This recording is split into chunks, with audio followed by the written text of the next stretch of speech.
Ang daga, ito po ay salot sa loob ng ating bahay.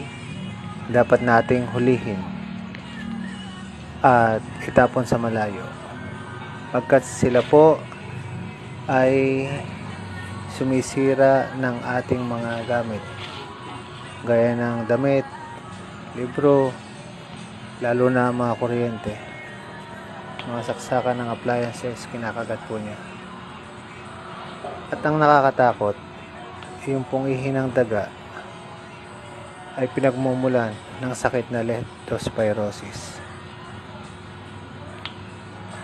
Kapag ang ihi po niyan ay sumama sa baha o sa tubig na ating ginagamit, maaari po tayong mahawahan ng virus na leptospirosis.